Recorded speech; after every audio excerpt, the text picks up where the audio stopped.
Welcome class. तो आज हम लोग आगे की कहानी बढ़ाते हैं करंट इलेक्ट्रिसिटी का। पिछले में हम लोगों ने किरचॉफ्स रूल देखा था। किरचॉफ्स रूल के तहत जंक्शन रूल, लूप रूल वगैरह देखा था और एक टॉपिक्स इसका बच गया है। उसके बाद हम लोग न्यूमेरिकल देखेंगे। वो टॉपिक्स है व्हीटस्टोन ब्रिज। जो नेक्स्ट टॉपिक्स बचा हुआ है वो है व्हीटस्टोन ब्रिज और बड़ा ही इम्पोर्टेंट टॉपिक है। और नाम क्या है इसका? Wheatstone bridge. ठीक, नाम में भी ब्रिज लगा हुआ है। व्हीटस्टोन तो साइंटिस्ट का नाम है जिसने ये थ्योरी दिया है ना। तो पहले हम लोग जरा एक तो व्हीटस्टोन ब्रिज बना लें। इसको ब्रिज क्यों कहते हैं, क्या सिग्निफिकेंस है, ये सारी बातें हम लोग जानेंगे। चलिए, एक क्वाड्रिलेटरल ऐसा बना लीजिए, है ना, जिस शेप का भी बनाना हो, स्क्वायर शेप का, रेक्टेंगुलर शेप का, या जैसा भी हो, 4 आर्म्स होना चाहिए। ठीक है, और हर एक आर्म के अंदर एक एक रेजिस्टेंस डाल दीजिए। इसका नाम P दे दीजिए, इसका नाम Q दे दीजिए। बुक में कुछ और है, R1, R2, R3, R4, लेकिन छोड़िए उस बात को, है ना। इसको R दे दीजिए और इसको S दे दीजिए, PQRS। ठीक है, A B C D is a parallel quadrilateral, है ना। क्वाड्रिलेटरल पैरेललोग्राम है, नहीं है उसको कोई बात नहीं, क्वाड्रिलेटरल। चलिए, इसके बाद देखें हम लोग, तो इसको ए एंड को हम लोग सेल के पॉजिटिव टर्मिनल से कनेक्ट कर दे रहे हैं और सी एंड को हम लोग नेगेटिव टर्मिनल से क्या कर रहे हैं, कनेक्ट कर दें। पॉजिटिव टर्मिनल बनाते वक्त ये लाइन को बड़ी रखेंगे और नेगेटिव टर्मिनल बनाते वक्त ये लाइन को छोटी रखेंगे। प्लस माइनस दिखाना है दिखाइए, नहीं दिखाना है तो भी चलेगा। ठीक, अब उसमें एक कहानी है। ये तो हम लोगों ने कर दिया और अब इसको ब्रिज करने जा रहे हैं। ब्रिज किसको कहते हैं? टू पैरेलल पाथ्स हों, इनके बीच में एक बीच में पुलिया जोड़ देते हैं, इसको क्या कहते हैं? ब्रिज, है ना। करेक्ट, है ना। ब्रिज जो एक रास्ते को दूसरे रास्ते से क्या करे, मिलाए। ओके, नॉर्मली अब आप कह सकते हैं कि भाई सर ऐसा है, एक बीच में रिवर है, इसको क्रॉस करके जाते हैं, इसको भी क्या कहते हैं? ब्रिज। बिल्कुल ठीक है, बिल्कुल ठीक है। लेकिन ब्रिज इसको इसलिए कह रहे हैं कि क्या कर रहे हैं कि दो रास्ते को इससे कनेक्ट कर रहे हैं, कनेक्टिंग टू व्हील्स। एक रास्ता करंट के लिए ये है, एक रास्ता करंट के लिए ये है, और इन दोनों रास्ते के बीच में हम लोगों ने क्या किया, है ना, एक गैल्वेनोमीटर लगाते हुए, इसमें एक की को डालते हुए और यहाँ पर की को डालते हुए, मतलब एक स्विच को हम लोगों ने डाल दिया है।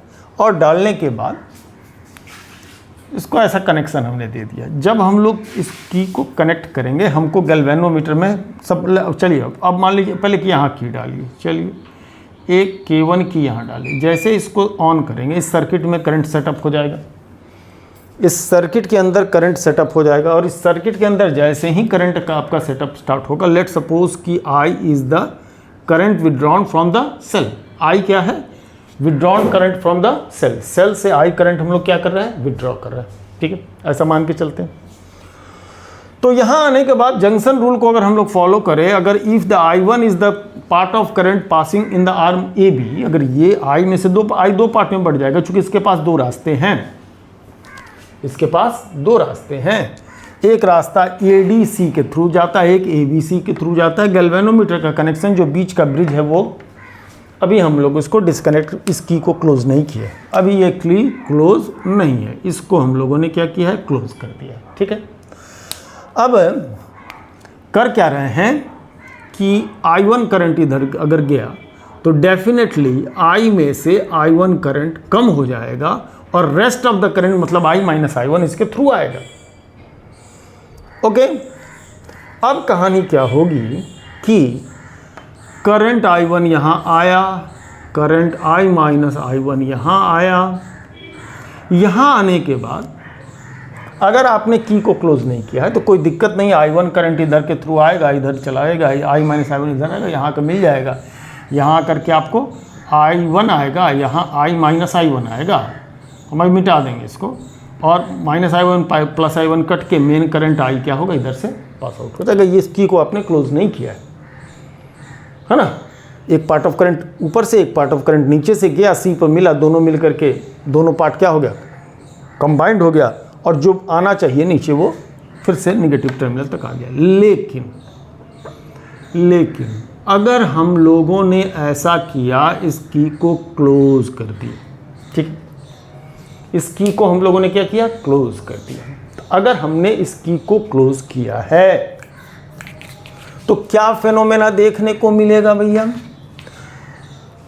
डेफिनेटली अगर आपने इस की को क्लोज कर दिया तो होगा क्या, होगा ये कि इस करंट, इस आर्म में भी करंट सेटअप हो जाएगा। नॉट ऑलवेज, एक कंडीशन है, नॉट ऑलवेज,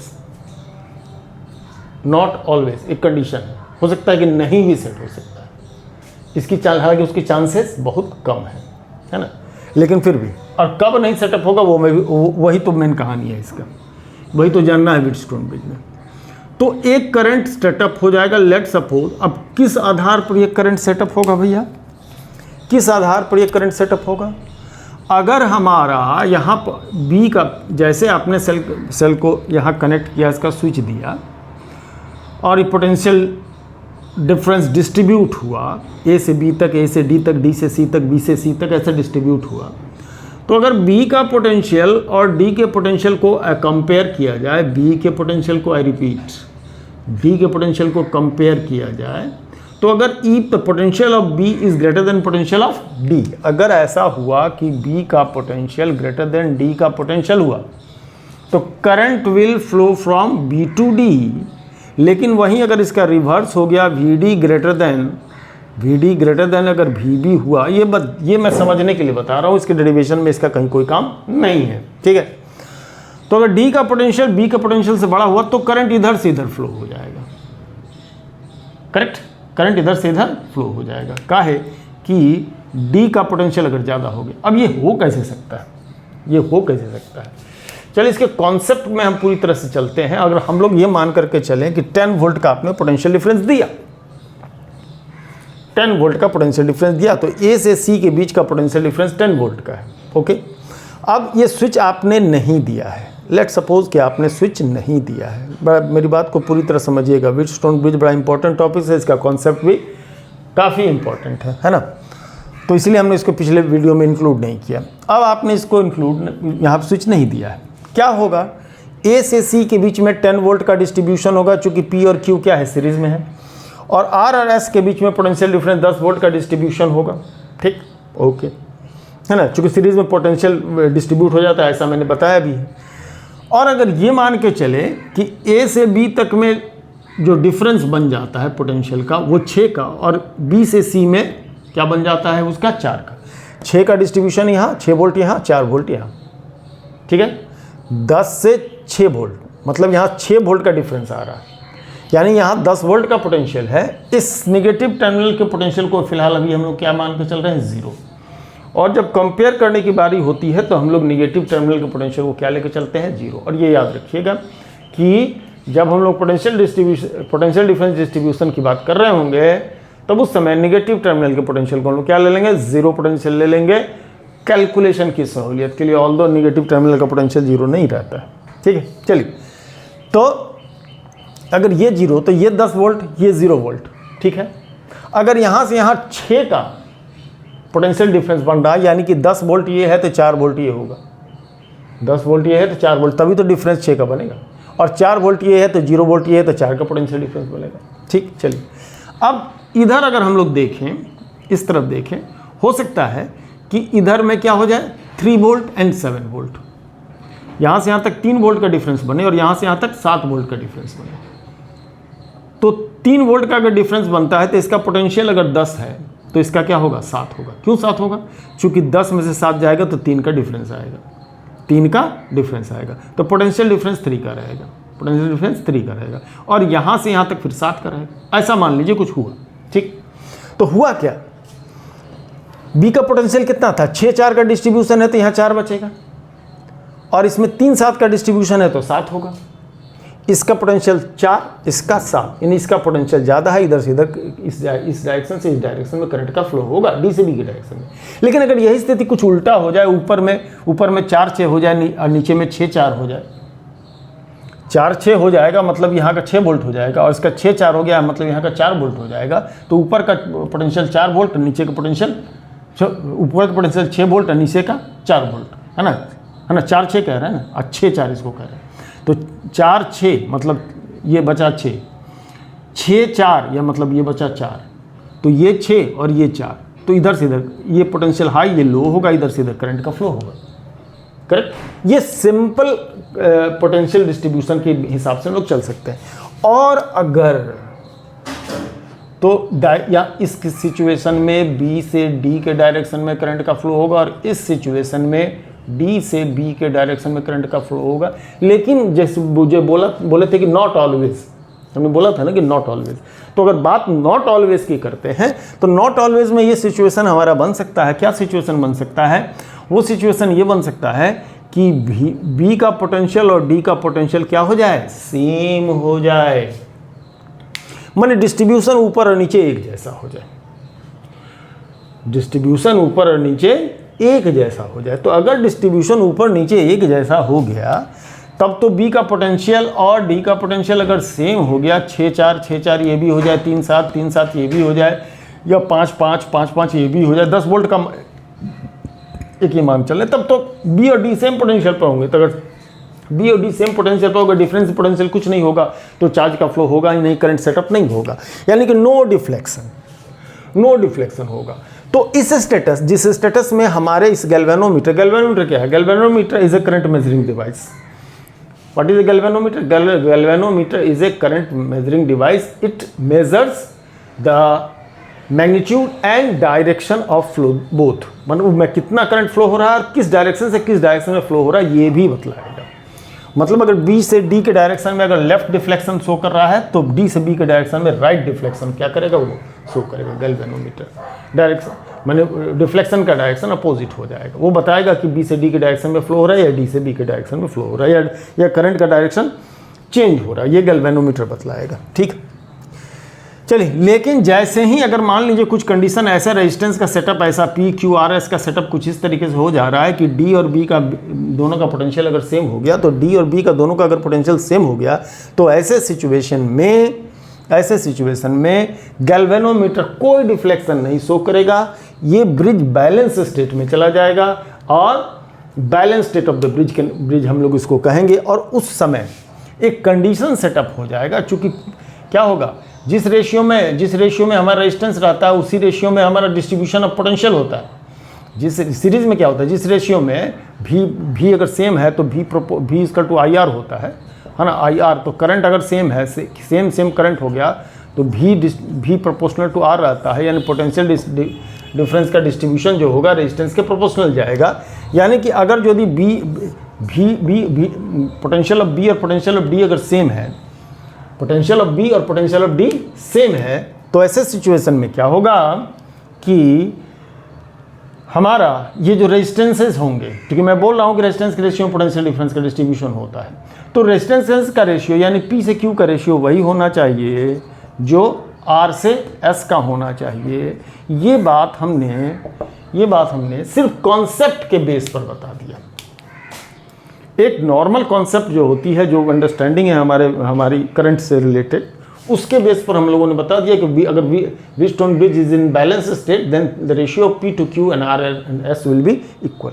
अब इसको प्रूव करने का है, एक तरीका से देखने का है, दूसरे तरीके से देखना है, ये सब हम लोग अभी देखेंगे।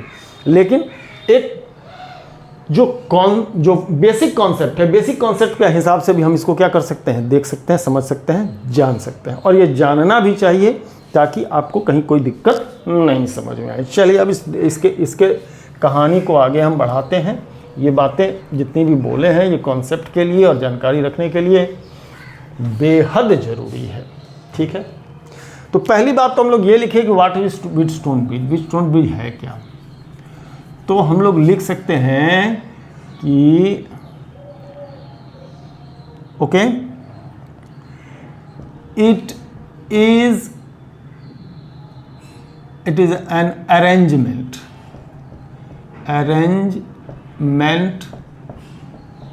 of four resistances,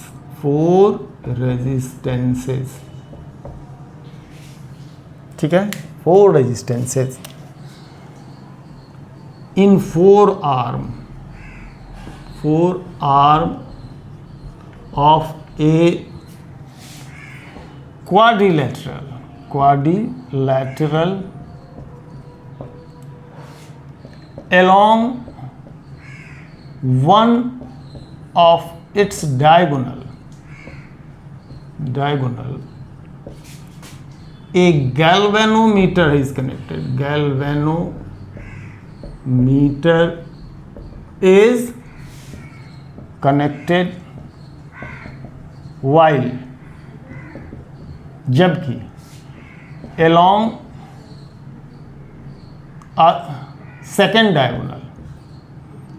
डायगोनल, दो डायगोनल होते हैं क्वाड्रिलेटरल में, ए सेल इज कनेक्टेड।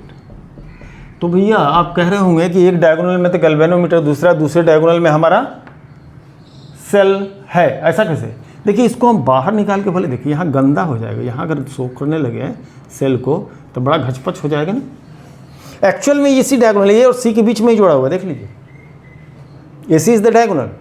तो इसके फिगर को थोड़ा सा ढंग का दिखे, इस वजह से इसको क्या किया जाता है यूजुअली कि इसको थोड़ा बाहर करके लगा दिया जाता है, जबकि कनेक्शन इसका डायगोनल के बीच में। एक प्रश्न भी आता है कि if the diagonals are interchanged, if the arms माने बी से डी के बीच में गैल्वेनोमीटर अगर यदि लगा हुआ है और ए से सी के बीच में अगर गैल्वेनोमीटर और सेल लगा हुआ है, अगर इस बात को पलट दें, ए से सी के बीच में गैल्वेनोमीटर लगा दे और बी से डी के बीच में सेल को लगा दे, तो बैलेंस स्टेट ऑफ ब्रिज में कोई चेंज आएगा क्या? बिल्कुल नहीं आएगा। तो बैलेंस स्टेट ऑफ ब्रिज में कोई चेंज नहीं आएगा। कहा है कि किसी एक डायगोनल में आपको सेल को सेटअप करना है, किसी दूसरे डायगोनल में आपको क्या करना है? गैल्वेनोमीटर को सेटअप करना है। तो इससे कोई फर्क नहीं पड़ेगा, किसका? बैलेंस स्टेट ऑफ ब्रिज में। क्योंकि रेजिस्टेंसेस को अगर जब तक पी क्यू आर एस को अल्टर नहीं करते हैं आप, तब तक इसके बैलेंस स्टेट ब्रिज में इन दोनों को इंटरचेंज करने से कोई फर्क नहीं पड़ने वाला है। तो ध्यान रखेंगे, ये हमारा डायगोनली कनेक्टेड है। कौन? गैल्वेनोमीटर और या सेल डायगोनल में। बाकी क्वाड्रिलेटरल के 4 आर्म में 4 सेल क्या है? कनेक्टेड है। ठीक है, चलिए हम लोग किरचॉफ्स रूल को लेकर चलिए अब हम लोग जरा फिगर को कंप्लीट करते हैं। चलिए अगर ऐसा मान के चले थोड़ी देर के लिए कि बी का पोटेंशियल डी से ज़्यादा है, ऐसा कुछ देर के लिए मान करके डेरिवेशन को आगे लेके बढ़ते हैं, और बहुत सारे क्वेश्चन में ऐसा ही करेंगे। तो अगर ये मान के चले कि I G is the current passing through the galvanometer when the switch K is close, K को क्लोज करने पर आई जी करंट होगा। तो अगर आई जी करंट होगा, आई जी लिख रहे हैं, है ना, तो यहाँ आने के बाद आई जी आ रहा है, आई माइनस आई वन इधर से आ रहा है, तो it is I minus I one plus I G, और इधर से आई जी चूँकि आई वन में से निकल गया, तो जो बचा हुआ करंट है वहाँ है आई वन माइनस कितना? I G, I one minus I G, I one minus I G यहाँ पहुँचता है, I minus I one plus I G है, इन दोनों को सम करके देख लीजिए, बचेगा I minus I one plus I one cut जाएगा, plus I G minus I G cut जाएगा, और मेन करंट आई जो होगा इसके थ्रू चलाएगा। तो सर्किट किरचॉफ्स रूल के मुताबिक हम लोगों ने क्या कर लिया है? ड्रॉ कर लिया है ना। अब हम लोग क्या करने वाले हैं, जरा सा इसको देखने वाले हैं। By Kirchhoff's law, Kirchhoff's loop rule हम लोग आगे बढ़ रहे हैं। ठीक है, हम लोग आगे बढ़ रहे हैं। इन कौन सा मेष ले रहे हैं? ए बी डी ए, ये जनरल रूल से हम लोग इसको प्रूव करने की कोशिश कर रहे हैं। क्यों? क्या है कि जो जनरलाइज रूल है वो हर जगह एप्लीकेबल हो जाता है। हम लोग का जो कॉन्सेप्ट वाला जो कहानी होती है वो हर जगह आप अप्लाई करने में आपको बहुत ज़्यादा दिक्कत होगी, है ना, बहुत ज़्यादा कन्वीनियंट नहीं होता। तो कन्वीनियंस के लिए हमारा किरचॉफ्स रूल है। बाकी अगर कॉन्सेप्ट वाइज हम लोग देखना चाहेंगे तो मिल जाएगा, दिख जाएगा। तो in A B D A close loop किस में देख रहे हैं? A B D A. ठीक है, जैसा कि मैंने पिछले इसमें समझाया था कि डायरेक्शन ऑफ करंट को प्लस ले लीजिए, तो पी है, इससे आई वन करंट जा रहा है तो आई वन पी ले लिए। फिर आगे बढ़िए, गैल्वेनोमीटर के डायरेक्शन में करंट है तो I G is the current passing through galvanometer into G. फिर इधर आइए, इधर बढ़िए, इधर अपोजिट हो गया, इधर क्या हो गया? डायरेक्शन अब ऐसे ऐसे घूम के आ रहे हैं ना भैया, तो इधर अपोजिट हो गया। मतलब इसको माइनस लेना है, ब्रैकेट में लीजिए I minus I1 into R equals to what, 0। Minus वाले पार्ट को उधर रख लीजिए, I1P plus IG into G equal to I minus I1 into R, है ना। इक्वेशन फर्स्ट नाम दे दीजिए। फिर आ जाइए BCDB में, इन द लूप BCD और B में आते हैं, इस लूप में आते हैं। चलिए डायरेक्शन ऑफ करंट को प्लस लेते हुए आगे की तरफ बढ़े। I1 Q से पास हो रहा है I1 माइनस IG, तो I1 minus IG in bracket Q, आगे बढ़िए, डायरेक्शन रिवर्स हो गया, डायरेक्शन रिवर्स हो गया, माइनस लिखिए, I minus I1 plus IG into S, फिर लेके चलिए, डायरेक्शन रिवर्स हो गया, ये भी माइनस आने वाला है, IG into G, IG into G। Galvanometer के रेजिस्टेंस को G में लेके चल रहा है, नाम भी G से गैल्वेनोमीटर देने से रेजिस्टेंस को भी G ही मान लिया जा रहा है, resistance of the galvanometer G, है ना। ये G सिंबल सिर्फ उसके नाम के लिए नहीं, उसके रेजिस्टेंस को भी रिप्रेजेंट कर रहा है एक्चुअल में, यहाँ पर तो उसका रेजिस्टेंस को ही क्या कर रहा है, रिप्रेजेंट कर रहा है। चलिए माइनस वाला पार्ट को उधर ले जाइए, तो I1 minus IG into Q equal to I minus I1 plus IG into S plus IG into G। अब हम उस सिचुएशन की बात करें जब हमारा गैल्वेनोमीटर में कोई डिफ्लेक्शन नहीं होगा, यानी बैलेंस स्टेट ऑफ ब्रिज। तो हम लोग बात कर रहे हैं इन द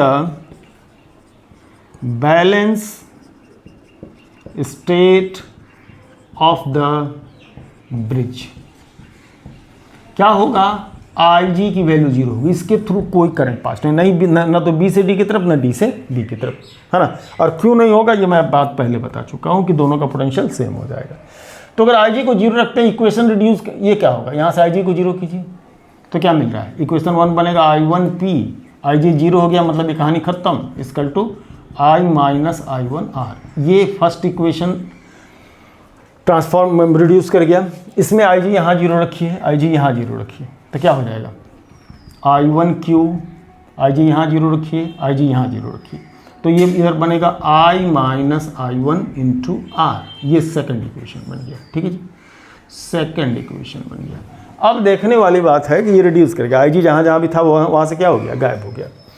तो गायब होने के बाद एक चीज़ देखा जाए, अगर हम लोग क्या करते हैं, फर्स्ट इक्वेशन को डिवाइड कर दें सेकंड इक्वेशन से, first equation divided to second equation, तो अगर हम लोग इस दोनों को डिवाइड करते हैं तो क्या होगा, I1P डिवाइडेड, यहीं पर डिवाइड कीजिए ना, ये देखिए ऐसे ऐसे थोड़ा सा दिमाग में कीजिए, I1 कट जाएगा, इधर इधर I माइनस I1 कट जाएगा, तो फिर P बाई क्यू, अरे रे इसमें S होगा ना, ये S है, हाँ, और P by Q equal to R by S, तो P by Q equal to R by S। ये बात तो मैं पहले ही बता दिया था, ये बात हमने पहले ही बता दिया था कि ये होगा बैलेंस स्टेट ऑफ ब्रिज में P बाई क्यू का रेशियो। अब इसी को बुक में तुम्हारा ये क्या ले लिया, R1 ले लिया है, इसको R2 ले लिया है, और मोस्ट प्रोबेबली शायद इसको R3 लिया है, इसको R3 लिया है, इसको R4 ले लिया, ऐसा कुछ कर दिया।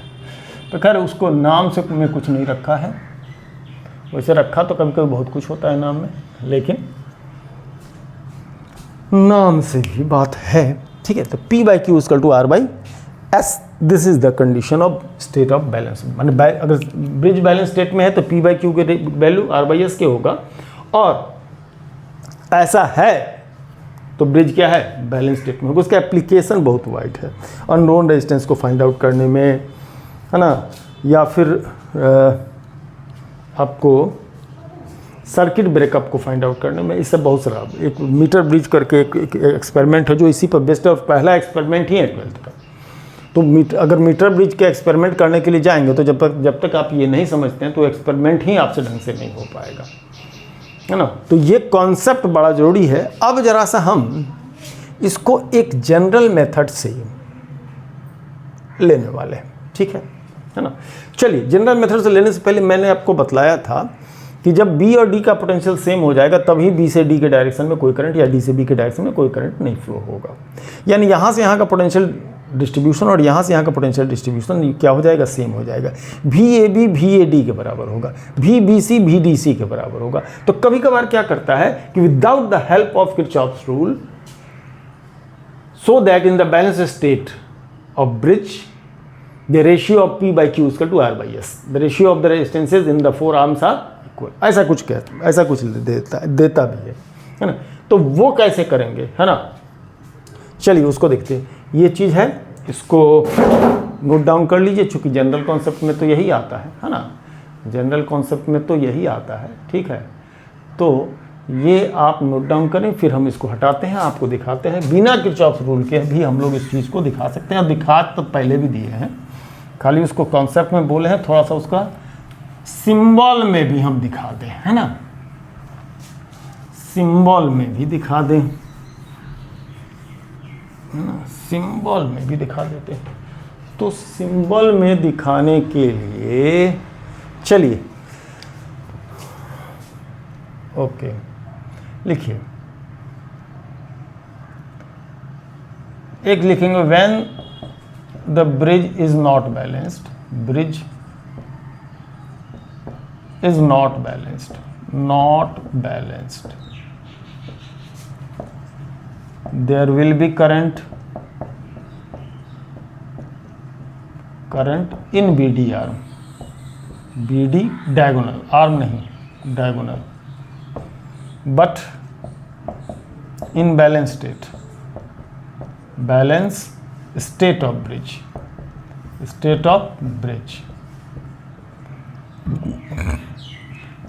no current in BD arm, BD diagonal.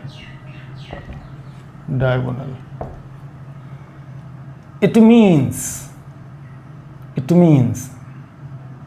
Potential of B is equal to potential of D। इसका मतलब B और D का पोटेंशियल सेम होगा, ये कंडीशन यहाँ आएगी, ठीक है। तो भी ये कॉमन है। दिस इंप्लाइज कि VAB is equal to VAB और VAD सेम होगा, ठीक। VAB और VAD सेम होगा, ओके। इस केस में हम लोग, ठीक, ओके, दिस इंप्लाइज कि IG तब हम लोग लिखेंगे ही नहीं, IG हम लोग क्या करेंगे, लेंगे नहीं, IG लेंगे नहीं, उस फिगर के लिए IG लेंगे ही नहीं, क्योंकि इसमें कोई करंट नहीं है, ज़ीरो करंट। इसमें IG की वैल्यू क्या है, ज़ीरो है। ये IG की बात तब बिल्कुल ही ख़त्म हो जाएगी उस केस में। तो ऐसे में A से B का पोटेंशियल डिफरेंस देखा जाए तो ऐसे में कह सकते हैं कि I1P equals to I minus I1 क्या R। Also VBC equal to VBC equal to VDC, यानी I1Q equals to I minus I1S। अब यहाँ पर क्या किया जाए, फर्स्ट डिवाइडेड सेकंड कर दिया जाए, P by Q equal to R by S निकल करके चला आया, है ना। पोटेंशियल B और D का सेम कर दिए तो VAB और VD के VAB और VAD क्या हो जाएगा, सेम हो जाएगा, क्योंकि दोनों का पोटेंशियल A तो कॉमन है, ये पोटेंशियल तो दोनों में कॉमन है। तो A से B का पोटेंशियल डिफरेंस, अब A से D का पोटेंशियल डिफरेंस क्या होगा, सेम होगा, क्योंकि A कॉमन है उसमें, है ना। A कॉमन है, ऐसे में बात क्या हो जाएगी, एक दूसरे के बराबर होगा। एक छोटा सा कॉन्सेप्ट वाइज हम लोग इसको लिख सकते हैं। जो पहले कॉन्सेप्ट समझाए थे उसी को थोड़ा सा हम लोग सिंबल में दे करके लिख दिए हैं। तो ये भी कभी कभी क्या करता है, टेस्ट कर लेता है कि बच्चे को अदरवाइज आता है या नहीं आता है। तो बहुत सारे ऐसे रूल हैं जिनको आपको जो स्टैंडर्ड फॉर्म में जिस तरह से हम लोग अप्लाई करके उसको प्रूफ करते हैं, उसके अलावा उसको प्रूफ करने के लिए क्या किया सकता है, दिया जा सकता है। ठीक है जी, चलिए तो अब चले हम लोग कुछ और देखें। तो अगला हम लोग हमने एक ले लिया है एग्जाम्पल 3.5। ऑलरेडी ये एग्जाम्पल में है लेकिन फिर भी हमने लिया है ना, ताकि आपको कुछ जो समझ में ना बात पकड़ में आ रही हो उसको मैं ले सकूं। क्या है कि एक क्यूब है जिसके कितने फेसेस होते हैं, 6 फेसेस होते हैं, 12 आर्म होते हैं, है ना। 8 फेसेस, 2 2 4 2 6 2, हाँ क्यूब के 6 ही फेसेस होते हैं ना, एक डाइस के अंदर जो 1 to 6 आता है, ठीक। हाँ, 6 फेजेस और 12 आर्म हो गए, और उसको ऐसे इस तरह से डायगोनली क्या कर दिया गया है, कनेक्ट कर दिया गया है। और हर आर्म में 1 ओम का रेजिस्टेंस है, यहाँ पर भी हर आर्म में 1 ओम का रेजिस्टेंस लगा दिया है, ठीक। जितने भी आर्म है उसके अंदर 1 ओम का रेजिस्टेंस, कोई भी आर्म जितना है उसमें 1 ओम का रेजिस्टेंस, जो भी आर्म है इसमें 1 ओम का रेजिस्टेंस, ठीक। उत्तरी है ना, 1 ओम का रेजिस्टेंस है, ओके।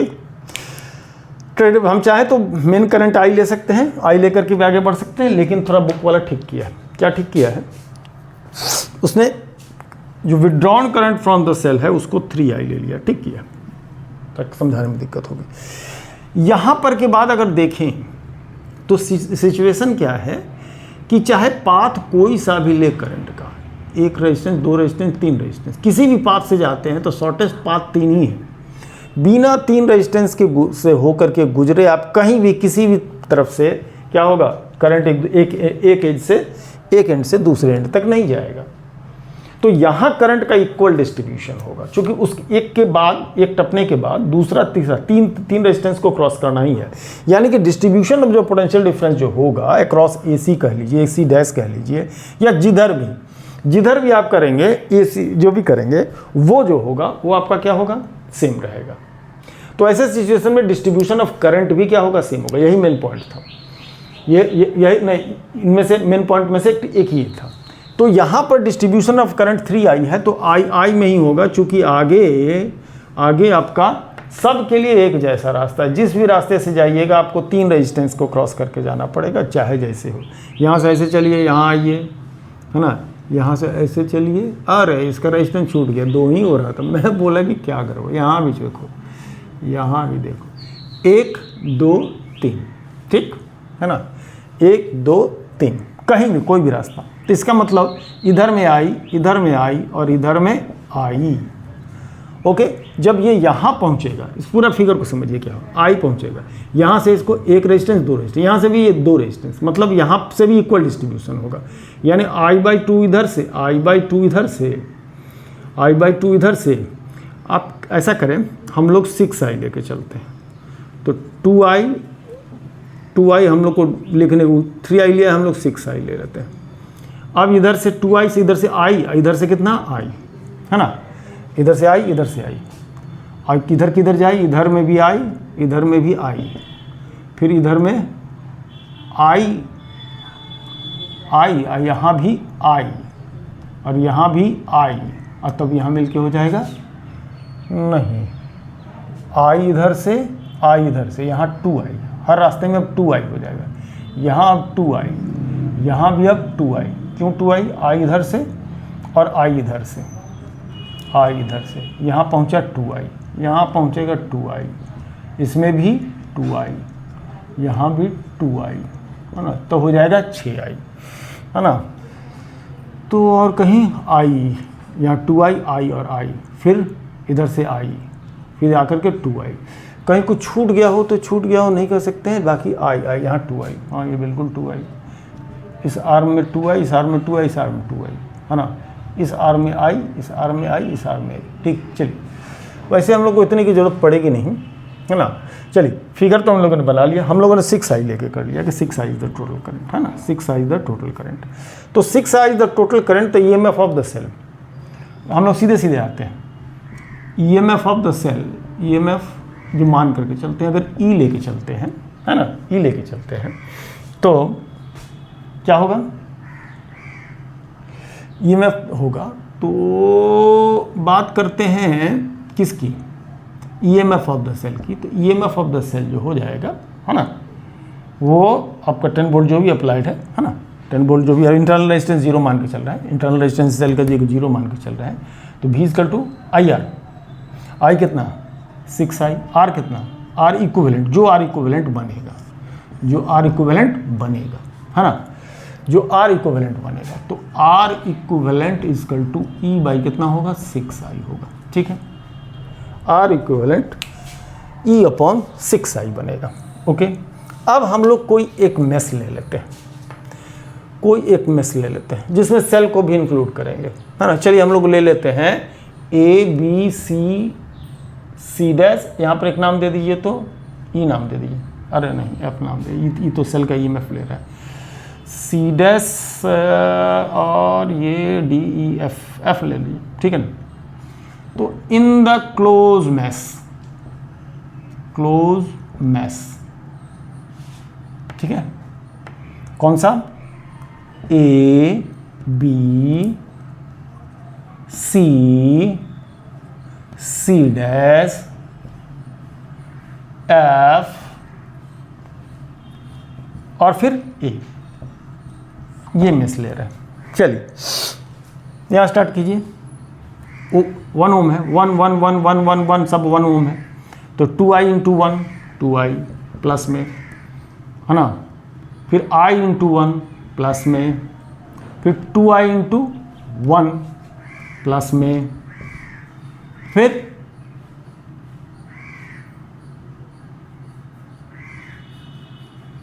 है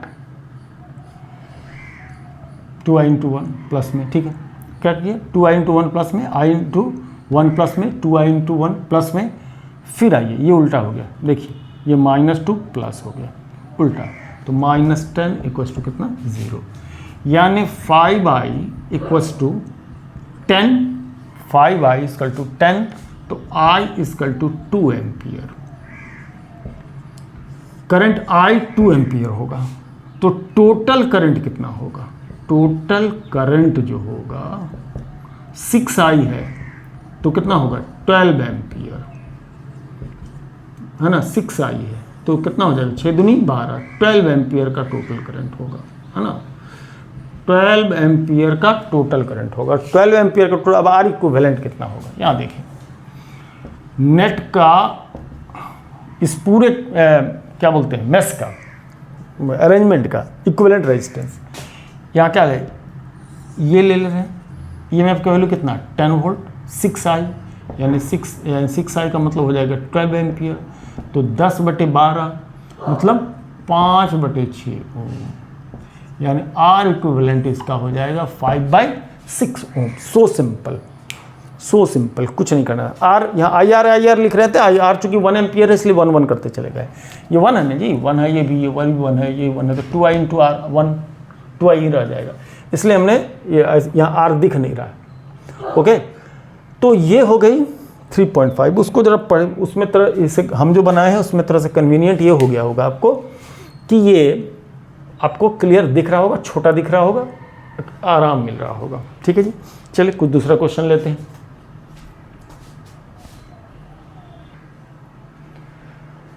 तो अगला एग्जाम्पल हम लोग देखते हैं, वो है कौन सा 3.6 का। हमने आधी फिगर बना ली है, लेकिन आधी हमने रोक ली, पॉज स्टेट में हमने आधी रोक ली है, क्यों, ताकि हम दिखा सकें। देखिए एक ऐसा अरेंजमेंट, यहाँ एक 10 वोल्ट की बैटरी, यहाँ 5 वोल्ट की बैटरी दी गई है, ठीक है, ओके।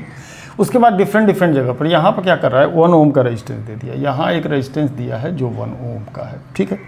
इसके बाद एक यहाँ रेजिस्टेंस दे दिया है जो 4 ओम का है, 4 ओम का, यहाँ भी एक रेजिस्टेंस दिया है वो 4 ओम का है, ठीक। यहाँ एक रेजिस्टेंस दे दिया है वो 2 ओम का है, ठीक। और यहाँ एक भी एक रेजिस्टेंस दिया है जो कितना है 2 ओम का है, ओके। और यहाँ पर करंट को जितना मिनिमम नंबर हम लोग ले सकें वो ज़्यादा बेटर होगा, है ना। जितना मिनिमम नंबर हम लोग ले पाएंगे उतना ज़्यादा बेटर होगा। फिगर में भी, बुक में भी आपका वही किया गया है ना। चलिए नाम हम लोग क्या लेने वाले हैं ये तो हम लोग बाद में देखेंगे, किस करंट का क्या नाम ले रहे हैं। चलिए अगर ये मान करके चले कि यहाँ से I1 करंट फ्लो हो रहा है और इधर से निकल करके I2 चला गया, तो I1 में से I2 क्या हो गया, घट गया, I1 में से I2 घट गया। अब I2 यहाँ पहुँचेगा, ये सेल ऐसा कनेक्टेड है, इधर से मान लीजिए इसने I3 करंट विड्रॉ किया है, तो इस आर्म में करंट हो जाएगा I2 प्लस I3, ठीक है। यहाँ पर एक भारी कन्फ्यूज़न है कि करंट किधर से किधर जाएगा। यहाँ से अगर मान लीजिए I1 माइनस I2 आया है, ठीक है ना, तो अब हो सकता है कि इधर करंट जाए, या इधर भी तो जा सकता है, क्या हो सकता है इसको लोग बाद में देखते हैं, ठीक है। वो अपने आप जब कैलकुलेशन करेंगे तो आएंगे। तो I2 प्लस I3 इधर आ रहा है, इधर से I1 माइनस I2 जा रहा है, इधर से I1 माइनस I2 जा रहा है, ठीक। अब यहाँ पर आने के बाद I2 कैंसिल हो जाएगा, I3 बचेगा, तो I1 करंट इधर चला जाएगा। यहाँ जरा गौर कीजिएगा, I1 माइनस I2 सी जंक्शन पर पहुँचा, I2 प्लस I3 सी जंक्शन पर पहुँचा, तो I2 तो कैंसिल हो जाएगा, बचेगा यहाँ पर I1 और I3। तो I1 तो ये ले लेगा, चूंकि इसको I1 ही लेना है, I1 दे रहा है तो I1 ही लेगा, जितना दे रहा है उतना ही लेगा, तो बच जाएगा I3। तो I3 करंट जो होगा वो इस तरफ पास होकर के चला जाएगा, है ना। I3 करंट जो होगा वो इस तरफ से आएगा, और इस आर्म में जो करंट होगा वो I1 माइनस I2 नहीं हो करके इस आर्म का current I1 minus I2 plus I3 होगा, है ना। I1 minus I2 plus I3 होगा, चूंकि I3 करंट ये नीचे की तरफ से आकर इधर से निकलेगा, I1 माइनस I2 इधर जाएगा, माने एक ही आर्म में जो एक्चुअल करंट है। अब बड़ा कन्फ्यूजन की बात हो रही है कि सर ई करंट उधर, वो इधर से इधर, माने मिला जुला करके उतना ही करंट इधर ये रहेगा। या ऐसे कह सकते हैं कि इसमें से ये जो भी करंट यहाँ पहुँच रहा होगा, I3 इधर चला जा रहा होगा, बाकी बात इधर चला जा रहा होगा, बाकी बात इधर चला जा रहा होगा, और ये प्लस चार्ज जो है सो उधर से आ रहा होगा, और I2 प्लस I3 में से I1 निकल के इधर चला आ रहा होगा, I1 निकल करके इधर चला आ रहा होगा, है ना। I1 खत्म हो जाता होगा, बाकी I1 में से I2 इधर जा रहा होगा। तो यहाँ पर थोड़ा सा कॉम्प्लिकेटेड सिचुएशन है, लेकिन चूंकि ये एक नोटिस करने वाली बात ये होगी कि आप हमेशा ध्यान रखिएगा कि जो सेल जितना करंट देगा उतना ही वापस लेगा। ये अगर I3 दिया है तो इसको I3 वापस दीजिए। ये सेल अगर I3 दिया है तो इस सेल में अब सिंगल सर्किट यहाँ से जा रहा है, I3 वापस दीजिए। इसका मतलब I3 इधर से आ रहा है, भले ही इधर से करंट जा रहा हो, उधर से भी आ रहा है जनरली, लेकिन ये जो है I3 इस पाथ में दीजिए। सम टोटल करंट एक फिक्स्ड वैल्यू का होगा एक्चुअल में होगा तो ये कि इसमें से I3 निकल के उधर चला जाएगा, और जो बचा खुचा होगा वो उधर जाएगा। लेकिन जो मैथमेटिकली हम लोग को यही बात क्या करना होगा, दिखाना पड़ेगा। इसमें भी हो सकता है कोई करंट निगेटिव हो जाए, कोई करंट हमारा क्या हो जाए, निगेटिव हो जाए, ठीक है। अब हम लोग I1 I2 I3 तीन करंट हो गए, है ना। हमको तीन इक्वेशन की जरूरत पड़ेगी। कितने इक्वेशन की जरूरत पड़ेगी, तीन इक्वेशन की। और तीन इक्वेशन की जरूरत जो पड़ेगी उसमें एक चीज़ याद रखिए कि दो मेष ऐसे लेंगे जिसमें सेल ना हो, या हो भी तो चलेगा, और सेल तो खैर लगभग सारे सर्किट में मौजूद है। ऐसा कोई सर्किट ही नहीं है जिसमें सेल क्या है, प्रेजेंट नहीं है ना। थोड़ा सा क्वेश्चन ये टेढ़ा है, ये मैथमेटिक्स वालों, प्रेफरेबली मैथमेटिक्स वालों के लिए है। ऐसा कोई क्लोज मेष एक दो दिख रहा है हमको, एक ही सर्किट दिख रहा है जिसमें हमारा क्या है, नहीं है, तो पहले उसी को लेते हैं। चलिए A B D A में लेते हैं, A B D A में लेते हैं। तो A B D A में लेते हैं, है ना। चलिए यहीं स्टार्ट कर दीजिए। 4I2 इधर आ जाइए, प्लस 2I2 प्लस I3, फिर 2I1 minus I2 plus I3, I1 minus I2 plus कितना I3, फिर इधर उल्टा हो रहा है, minus 4I1 minus I2 equal to 0। Direction of current के अपोजिट में जब भी जा रहे हो क्या करिए, माइनस ले लीजिए, ठीक है। अब इसको जरा रीअरेंज कर लीजिए। देखिए I1 कितना है, एक तो 4I1 माइनस में यहाँ दिख रहा है, और कहीं 2I1 यहाँ दिख रहा है, 2I1 यहाँ दिख रहा है ना, 2I1 यहाँ दिख रहा है। तो माइनस 4I1 प्लस 2I1, तो माइनस 2I1 आया, ठीक। अब I2 देखिए, 4 ठो I2 यहाँ दिख रहा है, 2 ठो I2 यहाँ दिख रहा है, माइनस 2 ठो I2 यहाँ दिख रहा है, प्लस 4 ठो I2 यहाँ दिख रहा है, प्लस 4 यहाँ, माइनस 2 यहाँ, नहीं 2 बचा, प्लस 2 4 I2। अगर कुछ भी गलती हुआ आंसर गलत हो जाएगा, कुछ भी गलत हुआ आंसर गलत हो जाएगा, एकदम पक्का, इसमें कहीं कोई दो राय नहीं। इसमें बिना किसी हिचकिचाहट के ये गड़बड़ होगा और होना है ना, ये होना है और होगा अगर गलती हो गई इसको जोड़ने में तो। चलिए 4I2 plus 2I2 6I2 6i2 minus 2i2, 4i2 plus 4i2, 8i2 हो गया, 8i2 हो गया भैया। देखो 4i2 plus 2i2, 6i2 minus 2i2, 4i2 plus 4i2, 8i2, ठीक है। अब i3 को देखिए, 2i3 प्लस 2i3, इसमें i3 नहीं है, 2i3 प्लस 2i3 यानी 4i3, 4i3 इक्वल टू 0। इसमें जो कॉमन निकलता है कॉमन निकाल के घटाइए, -2 कॉमन करिए, i1 ये माइनस हो जाएगा 4i2, ये माइनस हो जाएगा 2i3 इक्वल्स टू 0। ये इक्वेशन फर्स्ट, ये है इक्वेशन फर्स्ट, है ना। अब सेकंड इक्वेशन लेने के लिए अच्छा होगा अगर बिना सेल वाला कोई सर्किट मिले तो ज़्यादा बेहतर है। बिना सेल वाला कोई सर्किट तो अब हम लोगों को चुनने से भी नहीं मिल रहा है कि ऐसा कोई सर्किट, क्लोज सर्किट ले जिसमें सेल ना फंसे, नहीं मिलने वाला। चलिए छोटा छोटा सर्किट लीजिए, चलिए A B C D A लीजिए, A B C D A लीजिए, है ना। 4i2 plus 2i2 plus i3, ठीक, प्लस i1 इंटू 1 यानी सिर्फ i1, minus 10 volt, -10 equals to 0। Minus क्यों? माइनस से प्लस के टर्मिनल की तरफ जा रहे हैं, -10 वोल्ट। 10 वोल्ट को उधर दे दीजिए, i1 आएगा, फिर क्या आएगा 4i2 प्लस 2i2, 6i2 आएगा, 2i3 इक्वल्स टू 10। ये सेकंड इक्वेशन हो गया, ये सेकंड इक्वेशन हो गया, है ना। ये हो गया सेकंड इक्वेशन। अच्छी खासी पंचायत, गलती नहीं होनी चाहिए, गलती होगा आंसर गलत। 4i2 2 into i2 plus i3 ठीक, i1 ठीक, -10 वोल्ट ठीक। चलिए 5 वोल्ट वाले को भी इंक्लूड करें, 5 वोल्ट वाले को भी इंक्लूड करें, कोई एक सर्किट से, एक ही सर्किट है, इसी को लीजिए, है ना। एक तो 2 यहाँ स्टार्ट कीजिए, 2 into i2 plus i3,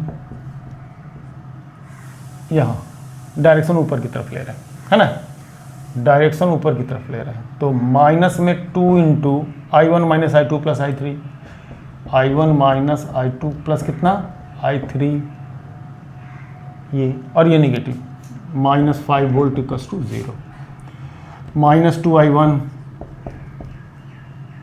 plus 2i2 plus 2i2, 4i2 2i3 minus 2i3, 2i3 minus 2i3,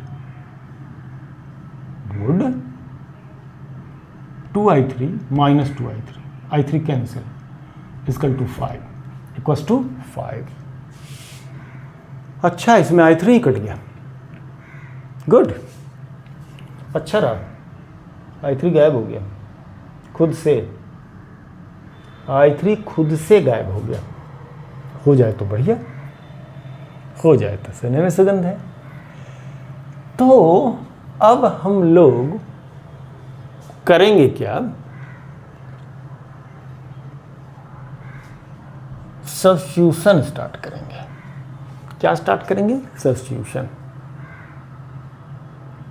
i2 को सब्स्टिट्यूट कर दिया जाए, चाहे इसमें या इसमें, तो बेहतर है कि इसमें सब्स्टिट्यूट करते हैं, इसमें 0 है, या i1 को सब्स्टिट्यूट कर देते हैं। किसको सब्स्टिट्यूट किया जाए? चलो यहाँ से अगर कहते हैं बाई 3, तो 2i1 equal to 4i2 minus 5, 4i2 minus 5। अब इसमें रख देते हैं 2i1, चलिए इसको डबल कर लेते हैं, इसको डबल कर लीजिए, 2i1 minus 8i2 minus 2i3, 4i3 equals to कितना 0। 2i1 के बदले इसको रखा जाए बाय थर्ड एंड फर्स्ट, इसको थोड़ा अपने सहूलियत के हिसाब से बना लिए। 2i1 को इधर ट्रांसफर कीजिए, इसको यहाँ कीजिए, ठीक है ना, बाई 3 एंड 1, 3 एंड 1, ये 1 मतलब ये भी 1 ही है ना, इसको तरफ ट्रांसफर। उसके बदले हम लोग रखने वाले 4i2 माइनस 5, 2i1 के बदले 4i2 minus 5, -8i2 -4i3 equals to कितना 0। तो 4i2 - 8i2 -4i2 -4i3 है ना, इसकल टू -5 उधर गया +5 है ना, -4i2 माइनस इतना।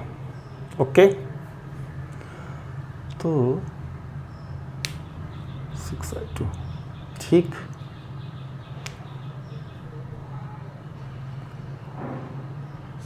तो i2 की value i2 in the terms of i3, i2 in the terms of i3, ये बहुत पंचायत होता है जी, ये कम बड़ी पंचायत नहीं है। 4i2 4i3, i2 को ले जाइए i3 के टर्म में, i2 को ले जाइए i2 के टर्म 4i2 की वैल्यू निकालिए तो 4i2 प्लस हो गया ये -4i3 -5, बिल्कुल ऐसा ही आने वाला है ना, दोनों माइनस में आया है, करेक्ट। अब यहाँ 4i2 को हटा दीजिए, रिप्लेस कर दीजिए, 4i2 है ना, इसको रिप्लेस कर दीजिए, तो इसको यहाँ रिप्लेस कीजिए है ना, इसको फोर्थ इक्वेशन कहते हैं। तो बाई फर्स्ट एंड फोर्थ, ये फर्स्ट ही है, थर्ड है ना, बाई 3 एंड 4, अगर इसको 4i2 को यहाँ रिप्लेस कीजिएगा तो 2i1 इक्वल्स टू क्या हो जाएगा, -4i3 -5, -4i3 -5, ठीक है, -4i3 -5, अब -5 पहले से है, तो 2i1 इक्वल टू कितना, -4i3 प्लस -10, ये i3 की वैल्यू हो गई। तो i1 की वैल्यू निकल कर आ रही है -2i3 -5,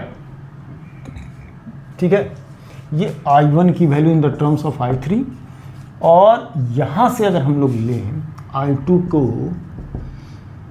i3 -5/4, अब हम लोग इसको किस इक्वेशन में, इस इक्वेशन में, इक्वेशन 2 में रखें। इक्वेशन 2 को भी टच नहीं किए थे, अभी हम लोग फर्स्ट और थर्ड में ही खेल कर रहे थे, चलिए अब इक्वेशन 2 से आइए, बाई 2। अब इसमें i1 की value in the terms of i3 and i2 की value in the terms of i3, इसको हम लोग रखने वाले हैं। इसमें i1 in the terms of i3, i1 के बदले -2i3 -5, 6i2, 6 multiplied to i2 -i3 -5/4, -i3 -5/4, फिर +2i3 इक्वल्स टू 10। तो चलिए +2i3 -2i3 तो कैंसिल हो जाएगा, इससे कैंसिल हो गया है ना, ये कैंसिल हो गया, बचा है -5, तो +5 बन के इधर आ जाएगा। तो 6 × -i3 -5/4 -5/4 है ना, और ये माइनस ये हो गया 15, ये हो गया 15, ठीक। तो -6i3 और ये हो जाएगा कितने, 15/2 इसकल टू 15 है ना, 15/2। इसमें से 3 से सब कुछ कट रहा है, 3 दूनी 6, 3 बचे 15, 3 बचे 15, तो 2 -2i3 इसकल टू 5 + 5, 5 + 5/2 7, 15/2, तो i3 equal to 15/4, i3 is 15/4, और वो भी माइनस, मतलब ये करंट इस डायरेक्शन में नहीं आकर के बल्कि इस डायरेक्शन में होगा, है ना, करंट ऐसे आएगा उल्टा, इसमें i3 इधर से इधर नहीं है बल्कि i3 इधर से इधर है, ठीक है, उल्टा माइनस ये दिखा रहा है। अब i1 और i2 को निकालने की ज़रूरत पड़ेगी, i1 और i2 को निकालने, i1 i2 के लिए in the terms of i3 है ये, तो i1 अगर निकालने के लिए चलते हैं, it is i1 -2i3 -5 -2i3 ये, तो -15/4, ठीक है, -2i3 -5 -5 माइनस माइनस प्लस हो गया, 15/2 हो गया, 15/2 -5 तो 7.5 -5, 7.5 -5 ये 5/2 हो जाएगा, है ना, 5/2 हो जाएगा I1 की वैल्यू।